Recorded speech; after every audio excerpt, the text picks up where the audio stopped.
Hello बच्चों, कैसे हैं आप सभी। आशा करती हूँ आप सभी अच्छे होंगे। मैं पिंकी आप सभी का स्वागत करती हूँ आपके अपने यूट्यूब चैनल पिंकेस क्लासेस में। आज के इस लेक्चर में हम लोग क्लास 12th के हिंदी के ध्रुव यात्रा कहानी का सारांश पढ़ने वाले हैं, जिसे जैनेन्द्र कुमार जी ने लिखा हुआ है। तो शुरू करते हैं हम अपने इस लेक्चर को। इसमें हम लोग लिखेंगे ध्रुव यात्रा हिंदी के सुप्रसिद्ध कहानीकार जैनेन्द्र कुमार द्वारा रचित कहानी है।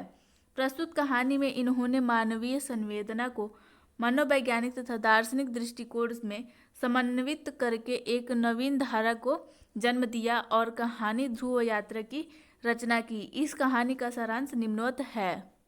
राजा रिपुदमन बहादुर उत्तरी ध्रुव की यात्रा करके यूरोप के नगरों से बधाइयाँ लेते हुए भारत आ रहे हैं। इस खबर को सभी अखबारों में प्रकाशित किया गया।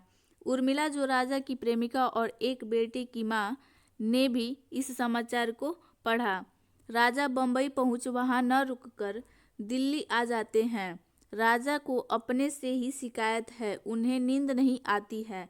जब उर्मिला उनसे शादी के लिए कहा तो उन्होंने परिवारजनों के डर से मना कर दिया था। यहाँ पे लिख लीजिएगा आप लोग, दिए थे, पास्ट टेंस रहेगा यहाँ पे। वह उनकी वही भूल आज उन्हें पीड़ा प्रदान कर रही है।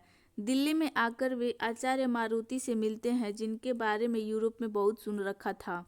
आचार्य राजा को विवाह करने की सलाह देते हैं, तो राजा विवाह को बंधन कहते हैं। अगले दिन राजा उर्मिला से मिलकर उनके पुत्र का नामकरण करते हैं। राजा रिपुदमन उर्मिला को आचार्य के विषय में बताता है, तो उर्मिला उसे ढोंगी बताती है। वह कहती है कि मैं तुम्हारी प्रेमिका हूँ और तुम्हें सिद्धि तक पहुँचाना चाहती हूँ, जो कि मृत्यु के भी पार है। जब उर्मिला आचार्य के बुलाने पर उनके पास जाती है, तो आचार्य उसे विवाह करने को कहते हैं और बताते हैं कि मैं ही तुम्हारा पिता हूँ।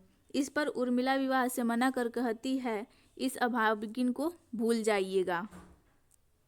रिपुदमन के पूछने पर उर्मिला बताती है कि वह आचार्य से मिल चुकी है। रिपुदमन उसे के कहने पर दक्षिणी ध्रुव के शटलैंड द्वीप के लिए जहाज तय करते हैं। अब उर्मिला उन्हें रोकती है, परंतु राजा नहीं रुकते और चले जाते हैं। रिपुदमन की ध्रुव पर जाने की खबर पूरी दुनिया को पता चल जाता है। उर्मिला अखबार पढ़ सभी खबर लेती रहती है और कल्पनाओं में डूबी रहती है। एक दिन उर्मिला अखबार में राजा रिपुदमन की आत्महत्या की खबर पढ़ती है।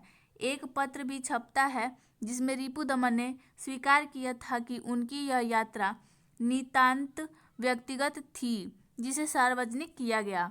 भगवान मेरे प्रिय के अर्थ मेरी आत्मा की रक्षा करे। यहीं पर कहानी समाप्त हो जाती है। तो ये था हमारा ध्रुव यात्रा का सारांश। और आज के लेक्चर में बस इतना ही। मिलते हैं हमारे नेक्स्ट लेक्चर में। तब तक पढ़ते रहिए, संघर्ष करते रहिए और सफल होते रहिए। आशा करती हूँ आपको मेरा वीडियो पसंद आया। वीडियो पसंद आया हो तो लाइक करें, शेयर करें और चैनल को सब्सक्राइब जरूर करें। Thank you.